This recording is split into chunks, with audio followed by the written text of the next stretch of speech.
Hi, welcome everyone. Dominic Nanny is a lecturer of rhetoric at Albright College in Philadelphia. He Reading. is, oh, pardon? Reading, Pennsylvania. Oh, Reading, Pennsylvania. Sorry, Dominic. Well, yeah, we'll just say Pennsylvania.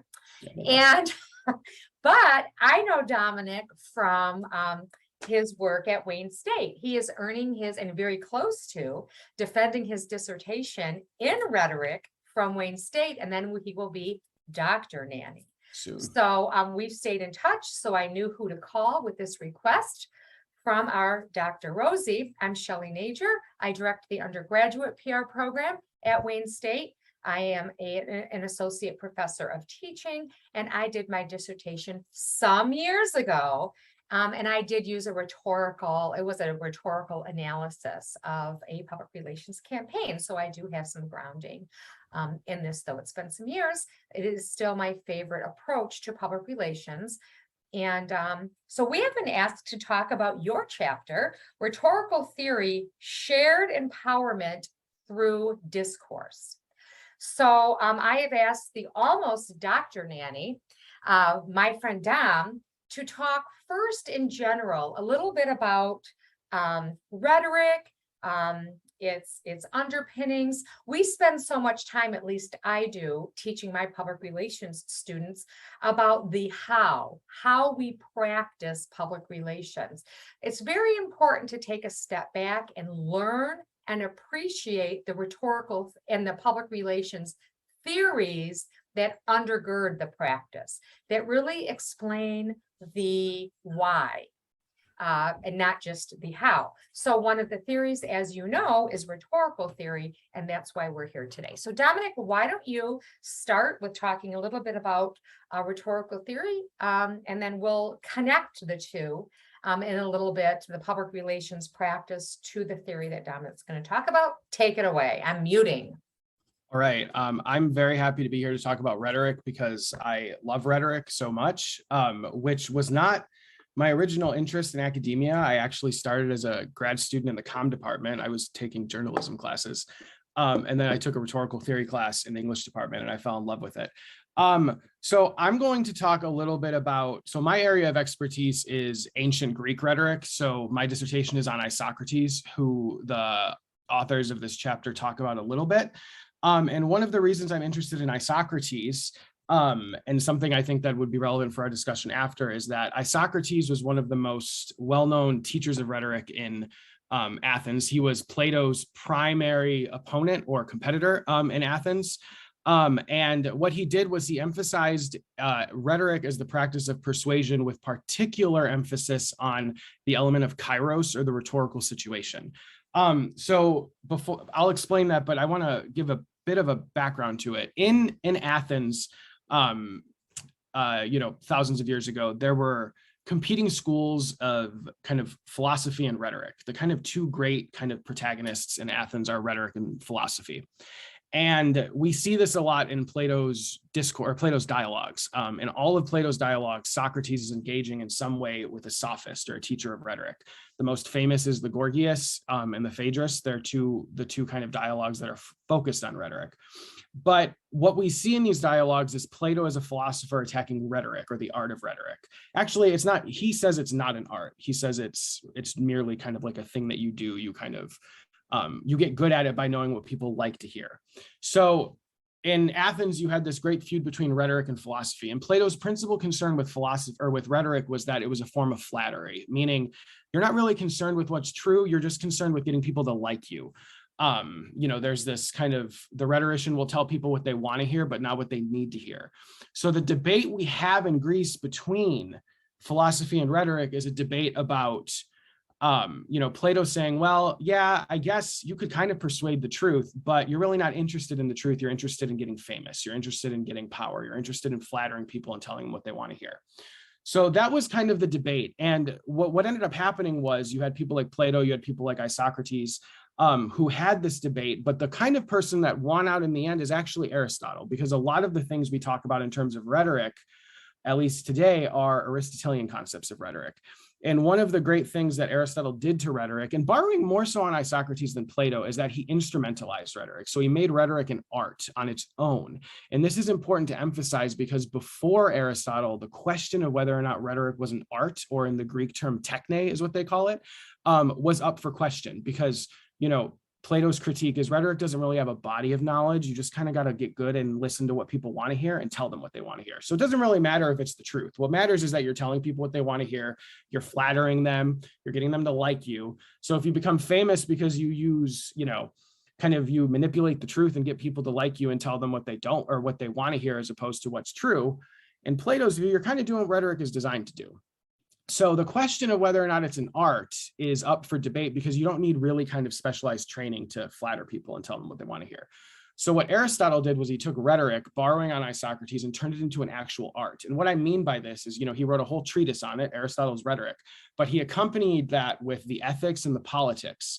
And what he did was he creates this kind of tripartite treatise on the ethical and the political use of rhetoric. And the political part is important because what we find in Aristotle is we find rhetoric as not only persuasion, which he defines at the beginning of the rhetoric. He says, rhetoric is the power, or the Greek term is dynamis, dynamus or os, I'm not sure. Kind of the power or the ability to locate the means of persuasion. And those means of persuasion are what we come to know as ethos, pathos, and logos. So appeals to character, appeals to logic, and appeals to emotion. But he does this by making rhetoric not about persuasion alone. And this is kind of an important thing to think about, because if you think about it as persuasion alone, we go all the way back to Plato, who says, well, you could persuade someone that something, you could persuade someone of something that's a lie. And if you're not concerned with ethical or kind of civic and politically minded, righteous kind of views of rhetoric, according to that, you did your job. Yeah, I persuade you that up is down and left is right. Even if it's not true, I still did the job. I persuaded you. Aristotle's not really concerned with that. Aristotle is concerned with the use of rhetoric as a tool of kind of civic engagement and deliberation about matters of kind of civic and political importance. And this is key because, in ancient Greece, the political kind of framework for governance in ancient Greece was direct democracy. So citizens were expected to participate. Citizens were expected to be involved. And so the ability to persuade people was huge. You were not considered, and this is part of the reason why rhetoric for a very long time was kind of the focal point of a liberal education. Rhetoric, the old model is the trivium in medieval Florence. The basis of education was rhetoric, logic, and grammar. Those were the three things. And of the three, rhetoric was the most important, because if you didn't know how to communicate effectively and persuasively, no one would take you seriously. And that's why for a long time, up until, I would say maybe 20, 30 years ago, rhetoric was like the centerpiece of an education. That's why writing classes are required. And I think it's still Com 1010 in the communication department. Public speaking, that's why all these classes are required. And so what Aristotle did was he saw that and he said, okay, we need citizens to be engaged. We need citizens to be involved. And we need a framework for kind of shared deliberation about problems. And so what Aristotle did was he created a kind of instrumentalized, mechanical kind of approach to rhetoric that turned it into an art. And so in Aristotle, what we find is rhetoric is persuasion, but the question you have to ask after that is persuasion in the name of what?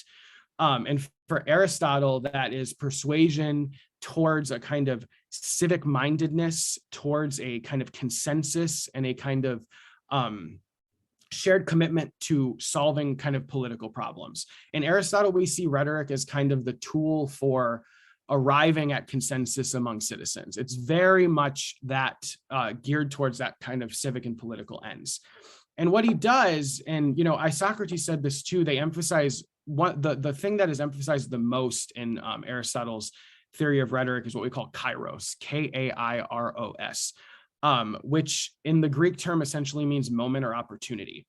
And the kind of basis for Aristotle's theory of rhetoric is, human beings, and he says this in the Politics, he says what separates humans from animals is the ability to speak. He says in the Politics, animals can indicate pleasure or pain. So your cat can meow when it's hungry, your cat can meow if you step on its tail or something, but it can't give you any indication of whether or not you're right or wrong for doing so. So like your cat can meow that it's hungry, but your cat doesn't know that you're not feeding it because it's on a diet or something like that, right? It just knows I'm hungry, I need food. And Aristotle says what separates humans and humans alone is the ability to use speech for kind of deliberation and articulation of what is right and wrong. The specific phrase he uses is just and unjust is what he says in the Politics. And so the idea, and Isocrates too says this is in one of his dialogues, he says logos or speech has kind of given us all of our blessings as citizens. Only can humans use language for, yes, to lie. There are people that use language to lie, but only citizens can use language in that way, to persuade, to articulate arguments, to engage with each other. And that's kind of the basis of Aristotle. And so what Aristotle says is we are human beings. Our defining characteristic is that we can debate and kind of engage with each other and use rhetoric to articulate our feelings, our thoughts, our opinions. That thus our world is constructed in language. There is no escaping it. Everything we do is mediated by language. And so that means that every moment, literally, and this is what I tell my students all the time to think about, every moment of our day is mediated in some form by rhetoric, by this idea of the rhetorical situation. Because everything we do is a moment to use rhetoric or language. And so what Aristotle says is we have this idea of kairos, it's the rhetorical situation. So at any given moment, there's an intersection between a rhetor or a speaker, audience, and a medium. Sometimes textbooks frame it as like a triangle with audience, speaker, and medium on the different sides. But the hallmark of someone who knows how to communicate effectively and to use rhetoric effectively is someone who meets the moment. Meaning, if I am an effective communicator, I can look at a moment and kind of read the room and say, okay, this is what people want to hear. This is why you don't laugh at a eulogy when you give a eulogy, right? This is why you don't laugh during serious moments, because you can look around you and see, okay, this is a moment that calls for kind of serious discourse or serious kind of persona as people. And so the good speaker will look at a moment and say, okay, this is exactly what we need to say to persuade someone of X, Y, or Z, whatever you happen to be persuading of. And our whole moment, or literally, like if we think about, it kind of helps students to think about like the importance of rhetoric if they think about how many rhetorical situations they have in their daily lives. But if we think about the civic and political ends of it, we can think about moments in society and moments and kind of history that require discourse or that require language. And we see the most effective people are the ones that use language to meet the moment. So a really good example is Bobby Kennedy's speech, The Mindless Menace of Violence, after the assassination of Dr. Martin Luther King Jr. I think he was in Indianapolis or he was in some city, and his advisors were like, you cannot go out and speak. It is too dangerous. You can't do that. And he said, I'm going to go out and speak anyway. And so he did it. And he met the moment. Or if you think about like Churchill during World War II, his country was being bombed and they were going to lose the war. There were talks about appeasing the Nazis. And Churchill said, you know what?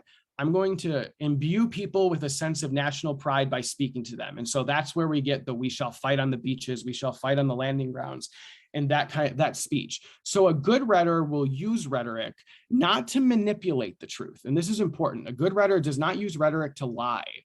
And some people have cynical ideas about what constitutes like politics. It is manipulation in some sense, or, even PR, right? It's kind of like lying to people to get them to like be duped into like buying something or whatever. But the hallmark of like good rhetoric is if you kind of know it, if you look at a situation and say, you know what, this is what needs to be said to further some kind of civic or political good, to give people the idea that they have a shared kind of commitment or a shared involvement in decision-making and deliberation about matters of political and civic importance to communities. And what Aristotle says is, if we can do that, we do it three principal ways. We do it by appealing to the character. So we, as rhetors, appear credible, we appear ethical, we appear responsible. We're not trying to kind of dupe people or lie to people. We do it that way. We do it with logos. So logic is kind of important, but kind of the difficult thing is logos, truth and logic is important, but out of the three, it is the least persuasive, because the truth a lot of the times is not very entertaining. It's not very engaged. We don't want to like hear, the truth is kind of like the thing we have to hear, but we don't want to hear sometimes. And so, if you can appeal with your character and with emotion, the logos is kind of like the other element that you wrap into the two. So you appear ethical and you appear responsible. You use logos and you use logic, but you wrap it up in emotional appeal. And the emotional appeal in rhetoric, so the pathos element of rhetoric, is simultaneously the most important and the most dangerous, because emotion is what gets people to be duped into believing lies. But emotion is also what makes people kind of rise to the occasion. You know, there's no way that Churchill could have appealed to the people of the UK to continue resisting Nazi Germany if he didn't give them a sense of national pride. You know, there's no way that kind of after 9/11, when George Bush gave that famous speech at Ground Zero, where he said, I hear you, the world hears you, all of that, no way would kind of he gotten Americans to come together in a kind of sense of national spirit if he hadn't appealed to kind of patriotism and the emotions of Americans. But conversely, we see throughout history that that emotional element is also what's used to kind of justify some of the most horrible atrocities. You know, Hitler was able to make people scared of Jews to justify the Holocaust. We were able to get people to be scared of Muslim Americans after 9/11 to kind of justify the kind of like, you know, the enhanced interrogation and the kind of, you know, prisons on Guantanamo Bay and all of that stuff. So emotion is important, but it's also this kind of thing where if you use it the wrong way, not only can you lie to people, because like, let's take fear, for example. If you make people scared, you can get them to believe anything. So there's that. But also, if you do it the kind of wrong way, it can kind of push people in the opposite direction to where they believe things that aren't true. They believe things that are damaging, but nonetheless gives them a sense of like security and kind of, you know, security and kind of like well-being and whatnot. So fear is like a big one. So we have ethos, we have pathos, we have logos. In the Aristotelian concept of rhetoric, it's the use of those three specifically towards like shared decision making and civic and political matters. So that's kind of the basis. Dominic, I'm already going to go off script. That's fine. Guys, but I have some great connections to the practice of public relations that I want you to expound on a little bit.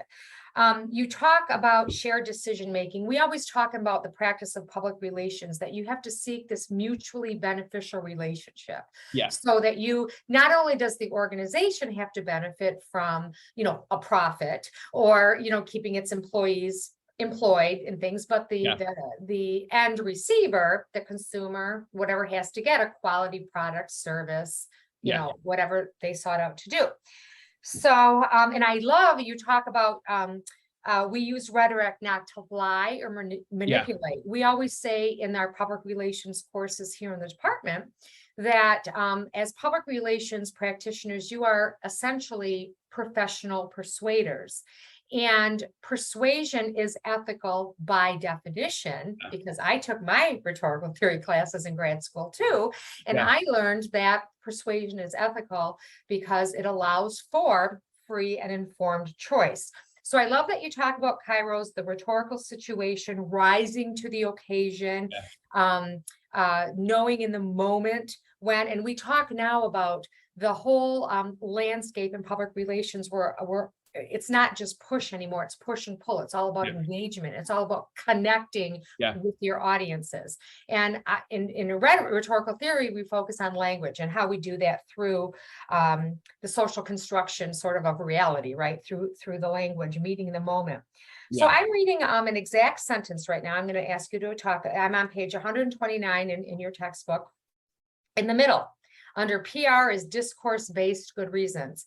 The sentence, and this seems like what you were talking about. Rhetorical discourse seeks to reveal and weigh ideas that truly reflect the interests of the people in society and champion what is good for them.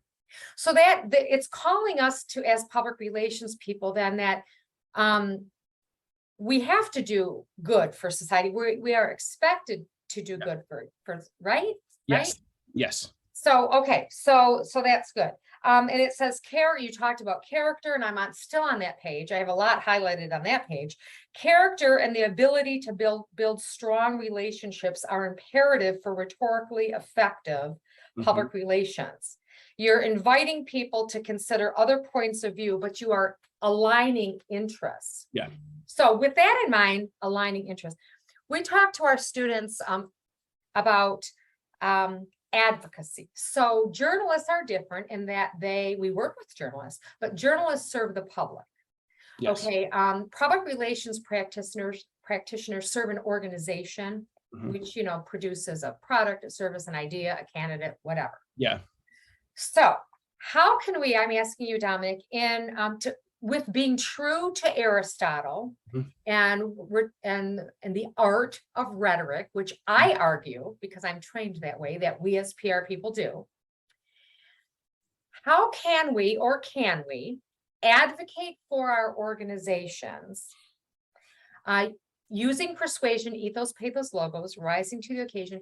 Can we advocate and still be truthful Yeah. and be true to rhetoric and the mutual? So I think we can, but I need more of why Yeah. from you, because I liked the way you talked about journalism as being a public good, because the difference, I think, is key, because like you said, journalists are public in the sense that they stand up for, you know, public's right to, you know, investigate and know the truth about people in power and whatnot. Whereas, you know, so they're by nature, their kind of charge is this very much kind of public civic oriented goal. Whereas PR, if I'm getting it correctly, and I'm not a PR person, a fidelity or kind of the responsibility is to the private organization, which is different in the sense that it's not overtly public. And so I think as PR professional, you know, I think what I would say, first of all, is you don't kind of put yourself in a position to work for a company that relies on kind of like shoddy or kind of, you know, questionable products or services or whatnot. But I think what you can do as a PR professional, if you are working for kind of a good company or a good firm that's, you know, in good standing or good opinion with the public, is you as an individual, you as a practitioner, kind of have to embody or kind of be in everything you do, the kind of, you know, you have to, there's this quote here, actually, there's a quote that helps this. So this is a quote from a man named Richard Weaver, who's a well-known rhetorical theory. He says, speech is moreover the vehicle of order, and those who command it are regarded as having superior insight, which must be into the necessary relationship of things. And if we see in that a kind of element of character, what I would say it is you as practitioners, in order to embody or to kind of emphasize or practice what Aristotle is saying, you have to, in your actions, appear. And I say appear not because your students like are, you know, dishonest or whatnot, and they have to kind of put on a show. But you outwardly to the audience have to appear at all times to be a person of good character and good credibility, and someone who is committed to the truth. And that is hard working for a private organization, because the goal is the kind of promotion of the private organization and not the kind of public civic element of it. So I think it depends on the individual PR person.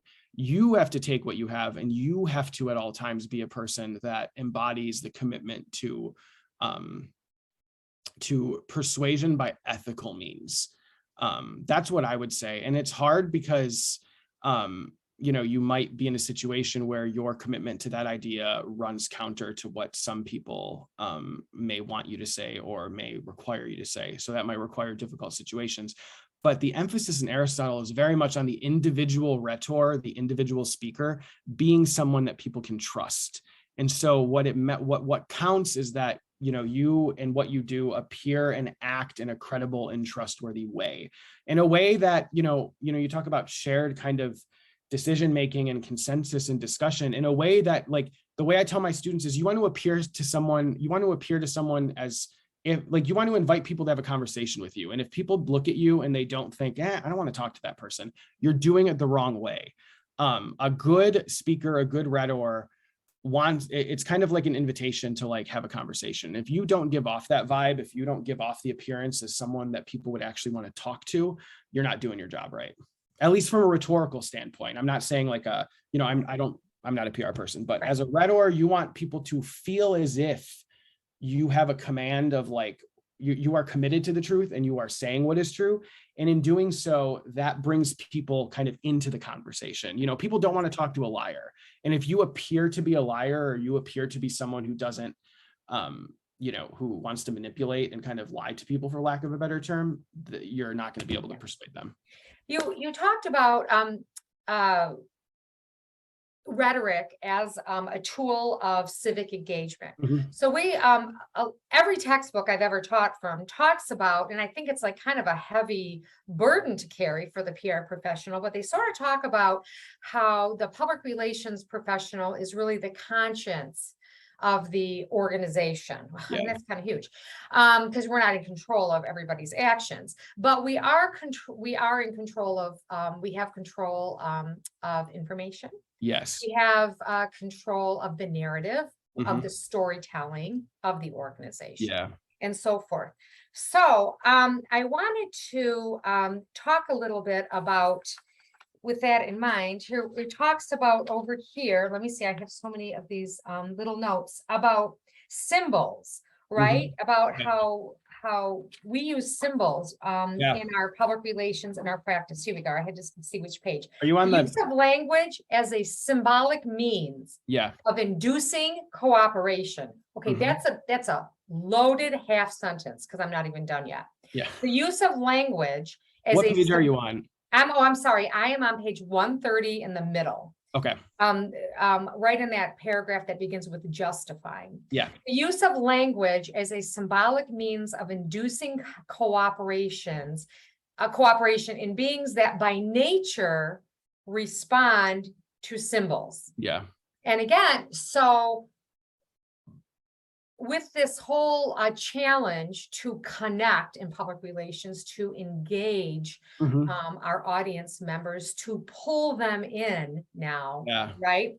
We use our symbols. So it Mhm. says, for this reason, rhetoric deals with the ways in which the symbols of Mhm. appeals, Mhm. those logos. Yeah.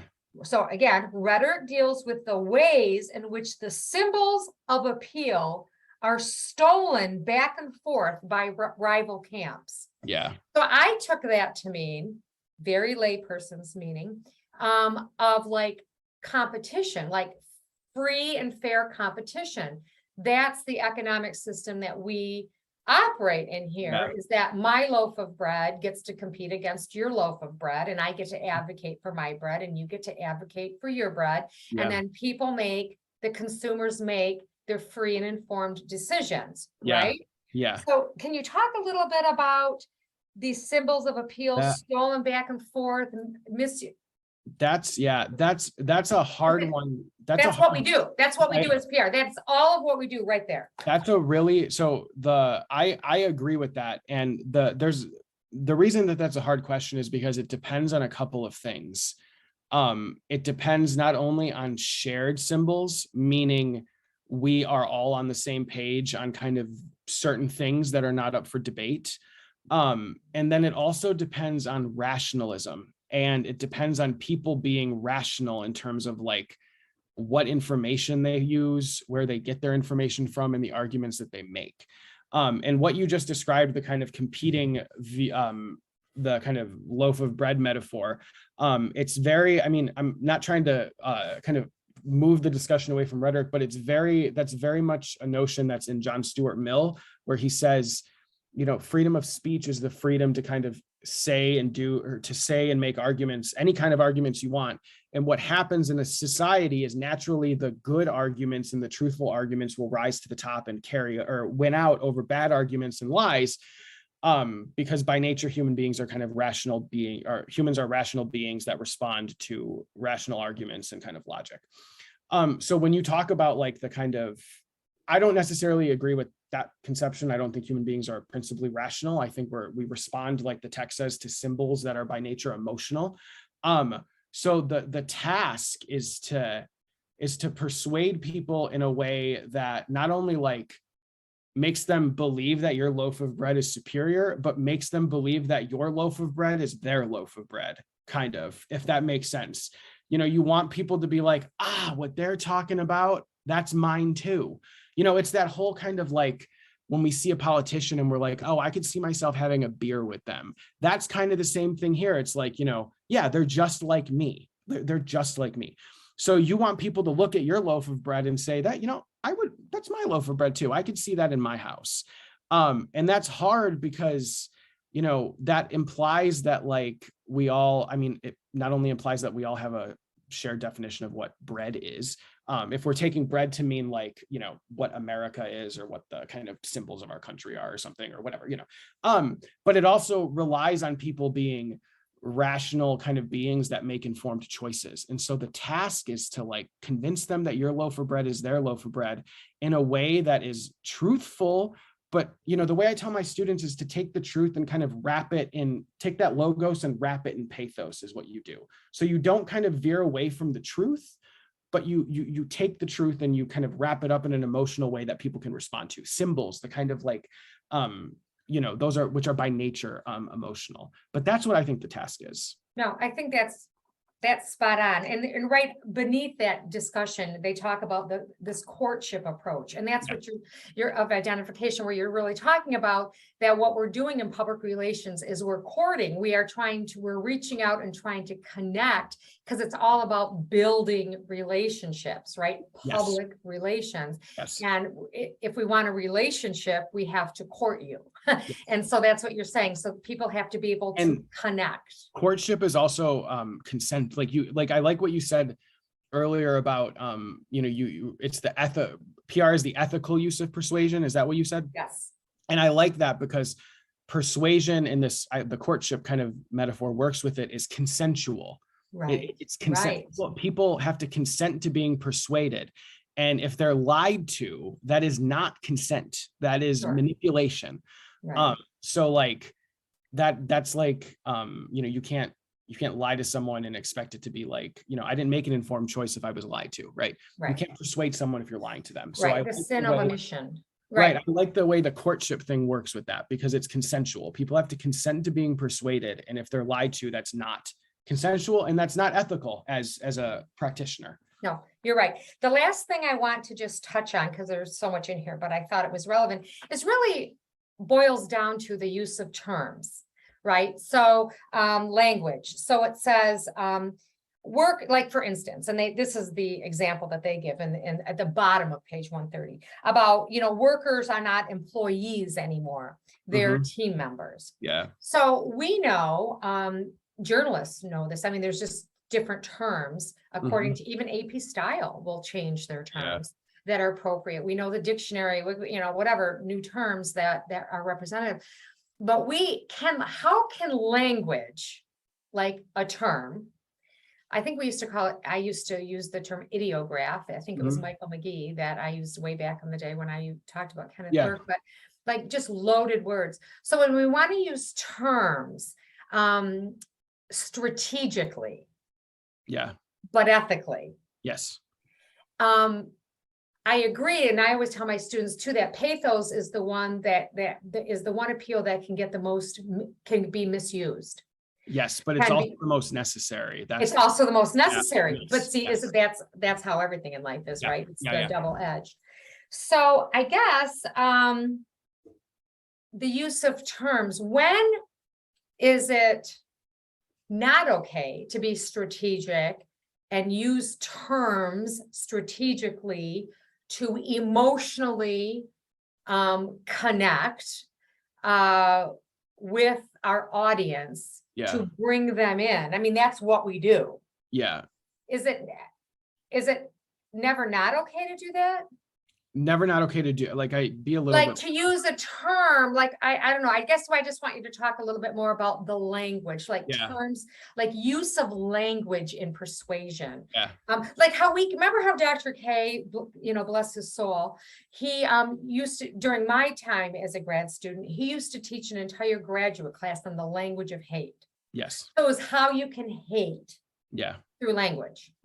So I imagine we as professional persuaders can use the tools in our toolbox that we learn, right? To go out and do evil with it, like you mentioned, right? With like Hitler, and then, or we can go out and we can do good with our toolbox. right? And that again comes from our beloved Dr. Brock, who we were talking about before we started recording this. Rest his soul as well. Yeah. That the importance of language to socially construct our realities and to bring people in. I think that's what we depend upon now. So I think the important thing to keep in mind here is that, you know, there's if we go back to like you know, I'm sure your students, this is a metaphor that people use all the time, the allegory of the cave. In Plato's Republic, the allegory of the cave is everyday people are kind of chained to the ground and they can't get out of the cave, and the only thing they see on the wall are shadows created by the sun. It's dark in the cave and all you see are the kind of shadows on the wall. And the idea is that everyday human beings, non-philosophers, as Plato would say, cannot leave the cave, and the only access they have to kind of elements of the truth. Because if we think of, like, in this instance, the sun is the truth, but you can't see it because you can't get out of the cave to go look at it. So the only thing you see are kind of, you know, and if you think about shadows, they're distortions of reality. So a lot of times we appear taller, you know, if we see our shadow on the ground. So everyday people don't have access to, like, the truth. The debate between, you know, and the only people that can see the truth are philosophers. That's what Plato's whole thing is. The rejoinder to that, the rhetorician rejoinder to that in Athens would say, well, you know, that's great and all, the truth and whatnot, but human beings are meant to live in a kind of cave, in the sense that we are beings that are constructed entirely of our perception of reality. So yes, there's a truth. Yes, there's this kind of reality that we have to, you know, that guides what we do. Like, you know, if you try to change reality to suit your ideas, it doesn't work out very well. But humans are constructed in language, meaning that we live by our perception of what is going on in the world, which is by nature rooted in language. So I think that's the first thing you have to realize, is that human beings are so susceptible not only to manipulation by language, but inspiration by language. And so the use of language is not only like crucial, but it's crucial that you do it ethically, because language governs everything that we do. There's no escaping the cave to look at the objective truth of the sun. There's no escaping it. We live in a world that we construct with our perception of what is going on. Yes. And so when you use language, you're literally, I don't want to say you're creating reality, because I don't really agree with that phrase, but you are creating a perception of the world that governs how people live. And that is a huge task to do that ethically and responsibly, especially when you think about all of the people that profit off of doing it badly and doing it immorally. So that's what I would say to that, is not only is language so crucial in defining the world, but the use of it defines how other people live their lives. There's a good book that Dr. Seeger, I taught a rhetoric class once, and he told me about this book. It's called The Language of Oppression. And what it does is it goes through sexism, racism, xenophobia, all of these kind of different elements of hate, kind of, or oppression. And it talks about how language inspired all of them. Language was at base of all of these forms of oppression. And I think that book gives a good idea of how important it is to use language ethically, because in doing so, we are creating a world, you know, and as PR practitioners, you are not immune from the world that you live in, that you create through your use of language. So you have to think about yourselves as well. But if you take yourself out of the equation, you are creating a world that other people have to live in. And if you don't want to live in that world, you should probably rethink how you're using language, I guess is what I would say. Perfect. And you know what, and this just reminds me of what a powerful position public relations professionals really are in. I mean, I remember the very first things that I learned in my rhetorical theories classes is the power of persuasion, how orators, I mean, as a sophisticated orator, you know, professional persuader, we are powerful. Yes. Like, we know how to move people from point A to point B. Yes. We're trained in that. And yes. we have to hold ourselves accountable. We have to hold our organizations accountable, because we have power, just like the Greek orators back in the Greek you know, times, where they held all the positions of power, right? Yeah, I think I want to end. So I'm ready. I'm to end. So okay. We're already too long, but we're good. I'm happy. I'm recharged.